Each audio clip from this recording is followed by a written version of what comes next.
Hello YouTube! Ça fait maintenant plusieurs semaines qu'on a terminé les travaux de notre chambre et on n'a pas trop célébré cette étape. J'ai l'impression que c'est passé un petit peu inaperçu.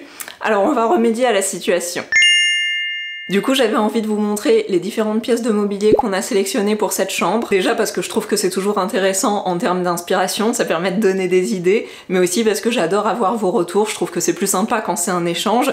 Donc n'hésitez pas à me dire dans les commentaires toutes les choses que vous aimez, tout ce que vous n'aimez pas et les choix que vous feriez, parce que vous allez voir, il y a pas mal d'options différentes. Déjà, pour que vous ayez une petite idée de ce qu'on va faire dans cette pièce, j'ai préparé un joli mood board. Et comme je sais d'avance que vous allez me demander quel logiciel j'ai utilisé pour faire ça, je suis ravie de vous présenter Milanote qui sponsorise ce petit segment de la vidéo. Quand je commence à réfléchir au choix du mobilier pour une pièce, j'ai des inspirations un peu partout. Je crée évidemment des tableaux sur Pinterest où j'ai toutes mes photos de référence d'inspiration et j'ai aussi plein de screenshots dans mon téléphone avec plein d'articles que j'ai repérés en allant sur des sites marchands ou alors quand on se promène dans les magasins, et du coup il y en a partout, donc ça devient vite assez problématique de retrouver toutes les idées qu'on a mises de côté. Et pour regrouper tout ça, je trouve que Milanote c'est un super outil parce que déjà c'est hyper facile d'utilisation. On peut vraiment personnaliser l'application exactement comme on veut en fonction de ses projets.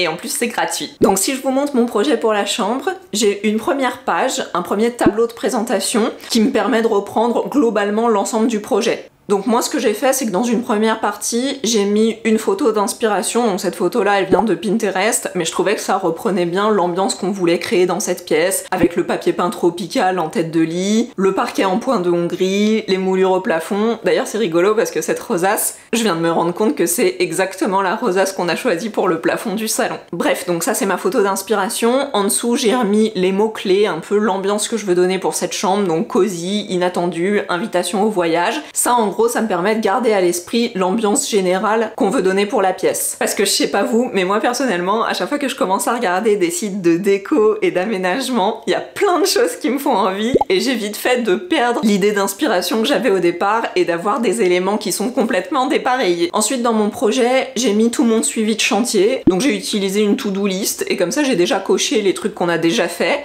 Et puis il nous reste toute la partie choisir les meubles, acheter les meubles et installer les meubles. On retrouve en dessous mon mood board dans lequel j'ai fait la liste des différents éléments qu'il faut qu'on achète pour la chambre et avec pour chacun une image d'inspiration en reprenant évidemment les éléments qui sont fixes, les éléments qui sont déjà existants dans la chambre, le papier peint, notre dressing sur mesure et le parquet, parce que c'est à partir de cette base qu'on va sélectionner des éléments qui vont être en adéquation avec le style de la pièce. Et comme on a choisi un papier peint qui a pas mal de personnalité, comme vous pouvez le voir juste ici, et ben maintenant on est obligé de choisir des éléments qui vont bien aller avec ce papier peint. C'est d'ailleurs pour ça que je me suis remis en gros l'image du papier peint sur mon projet, et en dessous donc j'ai mon tableau mobilier où j'ai remis donc la liste de tous les objets, de tous les meubles qu'il nous faut, pareil en mode to-do list, comme ça je peux cocher au fur et à mesure les choses qu'on a déjà achetées ou les choses qu'on a déjà sélectionnées. On va en parler un petit peu plus en détail après, mais le miroir c'est quelque chose qu'on a déjà, les appliques on les a déjà sélectionnées, donc ça me permet d'avoir une vision globale de ce qui nous reste à choisir. Et puis là, j'ai fait un petit tableau récapitulatif avec tout le choix des différents éléments. Donc j'ai remis ici toute la liste de chaque élément qu'on doit encore acheter et j'ai créé une colonne pour chaque type, donc les suspensions, la tête de lit, table de nuit, etc.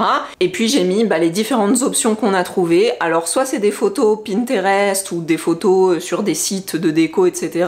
Donc là j'ai que l'image, et d'ailleurs Milanote a une extension qui s'appelle Web Clipper qui est super pratique. Il suffit de la télécharger dans son navigateur et ensuite on peut aller récupérer des images en un seul clic sur n'importe quel site et ça les importe directement dans Milanote. Mais par contre si c'est sur des sites marchands, je peux copier le lien en fait du site marchand directement dans Milanote et ça me permet du coup de pouvoir hyper facilement retrouver la référence du produit et de pouvoir cliquer et aller directement sur la page du produit en question. Et je vous ai jamais dit, mais en fait c'est moi qui suis en charge de la sélection de tous les objets et de tous les meubles qu'on met dans l'appartement. Et ensuite Stephen, il vient juste donner son avis pour dire si oui ou non l'objet lui convient. Donc l'avantage, une fois que j'ai tout répertorié, c'est que je peux aussi lui partager les tableaux et comme ça il peut directement voir toutes les options et il peut aussi ajouter des références si jamais il trouve d'autres choses qu'il aime bien. Donc moi je l'utilise comme ça parce que je trouve que visuellement c'est hyper facile, mais après vous pouvez aussi très bien vous en servir pour faire vos suivis de travaux, etc. Enfin vraiment, les possibilités sont infinies. Donc si ça vous tente d'essayer Milanote, je vous ai mis le lien dans la description. Et comme Comme de toute façon c'est gratuit, vous risquez pas grand chose à l'essayer, mais vous allez voir, je suis sûre que vous allez adorer. Comme vous devez vous en douter, la pièce maîtresse de cette chambre, ça va être évidemment le lit. Pour le lit, notre première idée c'était de partir sur un lit entier. Alors quand je dis ça, ça veut dire le cadre de lit associé avec une tête de lit, parce qu'on aimait beaucoup tout ce qui est lit en velours avec les belles têtes de lit en velours comme ça se fait beaucoup maintenant, vous savez, un petit peu arrondi, etc. Mais nous, comme on veut un lit coffre, et ça c'est non négociable, on veut du rangement fermé sous le lit. Donc on est allé faire des devis chez des vendeurs de lits. Alors ce qui est top dans ce genre de boutique, c'est que les coffres sont absolument magnifiques, on voit que c'est des trucs d'hyper bonne qualité et tout. Par contre, les têtes de lit, on n'a pas trouvé des modèles exactement comme on voulait. Et puis il n'y avait pas non plus énormément de choix de couleurs. Ah d'ailleurs, il y a un des magasins où la vendeuse était super sympa et elle nous a carrément prêté le nuancier pour qu'on regarde ce qui allait bien avec notre papier peint ici. Attendez, je vous montre. Donc on a tous ces petits échantillons de velours. Ceux-là, c'est deux d'une tête de lit qu'on aimait bien, mais le lit coffre, bon, il était moyen, quoi, normal. Et celui-là, par contre, on aimait beaucoup le coffre, mais la tête de lit était un peu moins jolie. Donc on va tester ces couleurs avec le papier peint pour voir un peu ce que ça donnerait et quel type de couleur on peut choisir pour aller avec. Donc celui-là c'est le velours émeraude. Je vais me mettre à côté des plantes pour voir. J'avais peur que ce soit un peu foncé, mais finalement ça me paraît pas trop mal. Alors je sais pas si la couleur rend pareil à la vidéo, mais en vrai c'est vraiment pas mal. Il est quand même assez lumineux. Après, ce qui m'ennuie avec ce type de couleur, c'est que comme je voulais des canapés en velours vert dans le salon, j'ai pas envie que toutes les pièces se ressemblent. On va tester le gris. Donc celui-ci, il s'appelle Perle. Franchement, je suis pas du tout fan de cette couleur. Je trouve que ça va pas trop avec, alors qu'au départ, je pensais justement qu'on allait choisir plutôt du gris. J'aime pas du tout. Je trouve que ça fait pas chic, ça fait pas classe, ça va pas avec les couleurs du papier peint. Non, je ne valide pas. Et ensuite, donc, on a tout le nuancier avec toutes les couleurs pour le deuxième type de lit coffre. Donc ça... je trouve que ça c'est plutôt pas mal, hein. Ça va plutôt bien avec les motifs du papier peint. Après, c'est pas du tout le genre de couleur que j'aime, moi tout ce qui est beige, marron et tout ça, c'est pas du tout mes couleurs. Puis en plus là il n'y a même pas la référence, donc je saurais même pas vous dire à quel type de couleur ça correspond, mais bon en gros c'est du beige quoi, c'est du beige clair, un petit peu grisâtre, mais c'est beige. Et j'aime pas trop le beige. Ensuite, on a ça. Alors ça, c'est même pas la peine. Je déteste ce genre de couleur. Hop. Ça, je pensais que ça allait aller plutôt bien. D'ailleurs, c'est la couleur que j'avais sélectionnée dans la boutique et c'est pour ça qu'elle nous a donné le nuancier. Et en fait, je me rends compte qu'avec le papier peint, c'est assez moche. Alors ça, c'est dommage parce que par contre, ce type de couleur, j'adore. Et je pensais que ça serait bien par rapport aux fleurs et par rapport aux petits détails du papier. Et en fait, c'est assez horrible. C'est assez horrible. Bon, tant pis. Et ce qui est dommage, par contre, c'est que je crois qu'il n'y a pas de rose dans ces couleurs. Donc voilà, ça c'est le gris. C'est un peu équivalent au gris qu'on a testé sur l'autre modèle. Pareil, je suis pas très fan. Après, ce gris-là, il est un petit peu mieux. Je sais pas, il est un peu plus vert bleuté. Je trouve qu'il rend mieux sur le papier peint. Oh, c'est peut-être pas mal ça en fait. C'est un bon compromis entre le beige et le vert. Je sais pas. Qu'est-ce que vous en pensez? Ouais, l'autre il était plus comme ça. Ça j'aime pas du tout. Bon, ça c'est beaucoup trop foncé. Je trouve que ça va pas bien avec les motifs. Ça va pas bien. Non, j'aime pas. Oh non, bleu, ça va pas aller du tout. C'est beaucoup trop flashy et puis c'est pas du tout les couleurs du papier ni les couleurs globales de la chambre. Ça c'est pareil, c'est super beau cette couleur, ça fait très royal, mais ça va pas avec ce qu'on a choisi. Ah ça c'est cool, enfin j'aime bien ce velours et j'aime bien cette couleur, mais ça je veux ça pour le salon. Donc clairement on va pas le mettre pour la chambre, même si j'adore. Bon. On verra plus tard, et c'est tout. C'est tout. Donc en gros, on est plutôt sur des couleurs neutres, je pense. Donc le beige, mais ah non, ça m'ennuie vraiment, hein, parce que j'aime pas du tout cette couleur, donc j'ai pas envie de mettre ça. Et sinon, du gris comme ça. C'est pas mal ça, non? Oh, je sais pas. J'aime pas trop en fait. Je crois qu'il y a aucune couleur qui va en fait. À part le émeraude, le tout premier qu'on a vu peut-être. Qu'est-ce que vous préférez? Dites-moi. Le problème aussi dans ces boutiques spécialisées dans la literie, c'est que les tarifs sont hyper élevés. Donc je vais voir si on arrive à trouver une option équivalente sur un site en ligne. Après, je pense qu'en ligne, le coffre ne sera clairement pas d'aussi bonne qualité. Sinon, la deuxième option, c'est peut-être une alternative un petit peu plus pratique pour nous.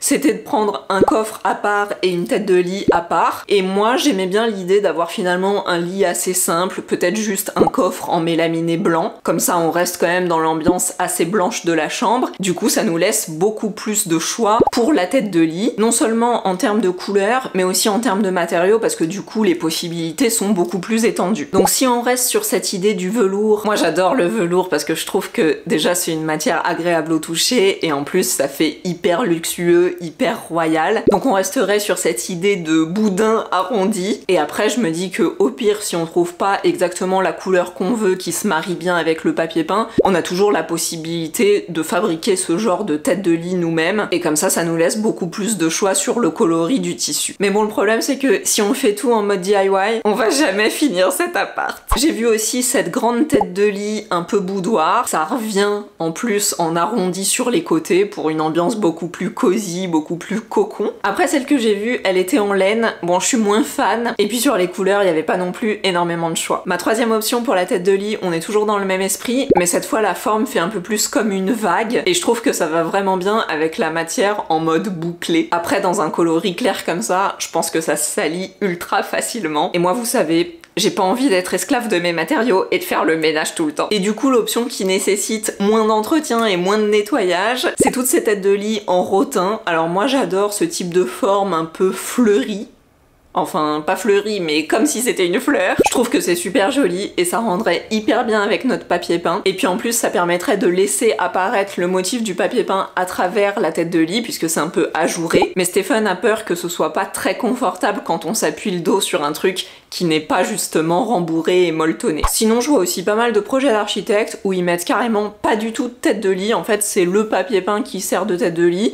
Mais moi, je trouve que cette option, c'est pas idéal parce que quand même, le fait de dormir contre le mur, il a tendance à salir plus rapidement. Donc c'est très joli sur des magazines d'architecture, mais dans la vie de tous les jours, je crois pas que ce soit la meilleure option. Et puis c'est quand même nettement moins confortable que d'avoir une belle tête de lit toute moelleuse. Vous aurez peut-être remarqué que pour l'instant, on a ça qui est toujours à l'arrache. Même nos interrupteurs, ils sont toujours à l'arrache. D'ailleurs, ça me fait penser qu'on n'a jamais reçu finalement notre permutateur qui est censé aller ici. Il va falloir que je me le rajoute sur ma to-do list. Bref.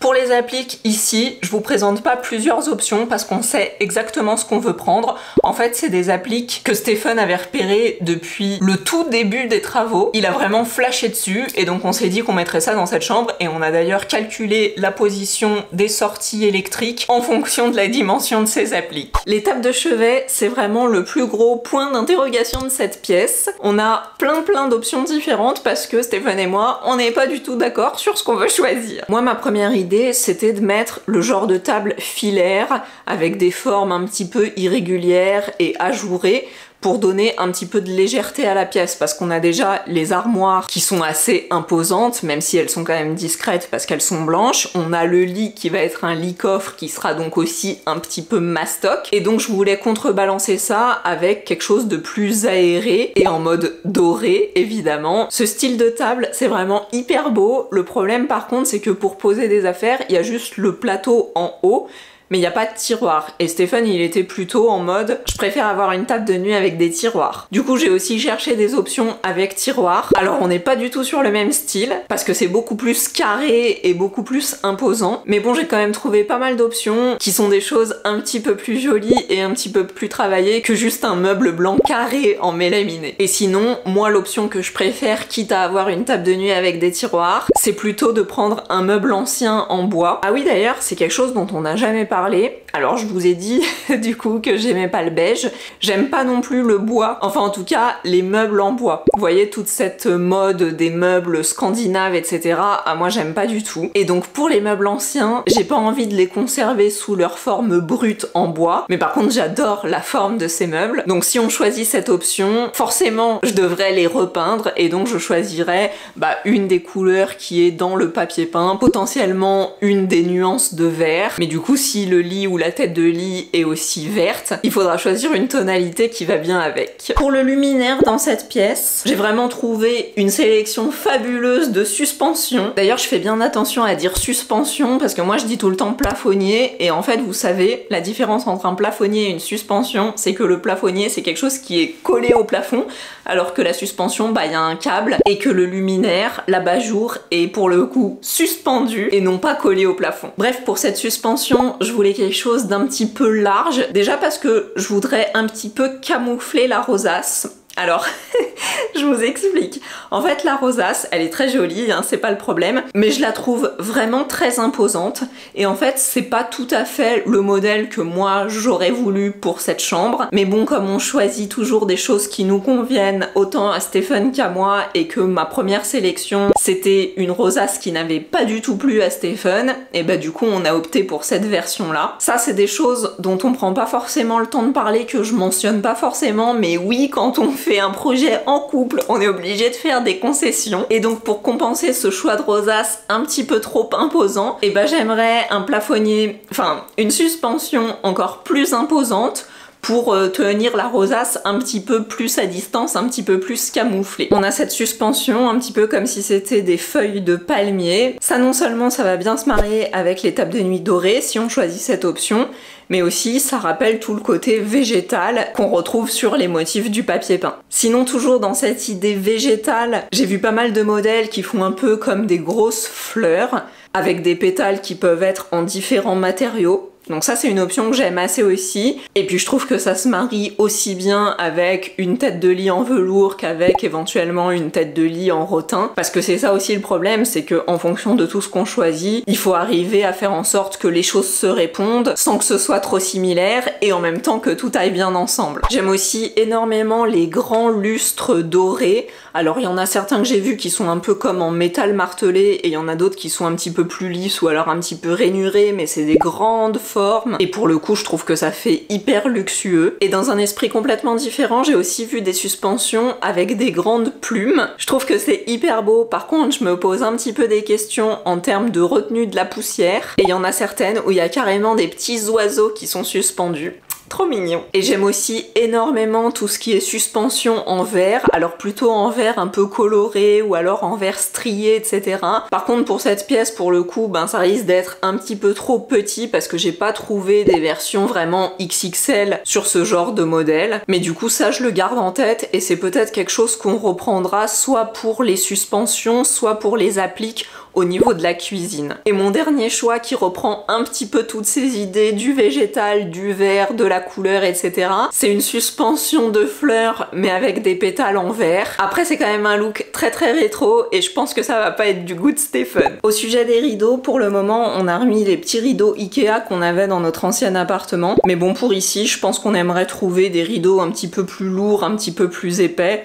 Encore plus dans cette pièce là parce que comme c'est notre chambre, on voudrait aussi quelque chose qui soit un peu opaque. Dans l'idéal, moi j'adore les rideaux en velours. Bon bah si on a déjà le lit ou la tête de lit qui est en velours, ça fait peut-être un peu trop aussi. Donc à voir. Et puis j'adore les rideaux qui ont aussi des motifs, mais sauf qu'avec un papier peint comme ça, les motifs ça devient un peu compliqué. Et d'ailleurs je me suis même fait la réflexion que je pense que ça va être difficile aussi de trouver des jolies parures de lit. À mon avis, on va être obligé de choisir que des parures de lit avec des couleurs unis qui reprennent justement les couleurs du papier peint, mais je pense que les parures de lit avec des motifs floraux ou végétaux ou n'importe quel motif d'ailleurs, et ben ça sera pas possible pour ici. Ensuite, la partie qui est de l'autre côté du lit, c'est ce grand mur blanc mouluré. Globalement sur ce mur, on va pas mettre énormément de choses parce que il faut qu'on conserve le passage pour pouvoir circuler autour du lit. À l'entrée de la pièce, face aux armoires du dressing, on va positionner un miroir puisque c'est quand même important de pouvoir checker son look quand on s'habille le matin. Et pour le coup, le miroir, c'est la seule chose qu'on a déjà puisque c'est un miroir que j'avais acheté il y a des années pour mettre dans notre ancien appartement et finalement, on l'a jamais emmené dans notre ancien appartement parce qu'on n'avait pas vraiment la place. Donc il est resté en stockage chez mes parents. Il est toujours là-bas et donc maintenant que cette pièce est terminée, il faudra qu'on pense à aller le récupérer et qu'on le ramène ici. Je vous le montrerai à ce moment-là. Mais pour vous donner une idée du style,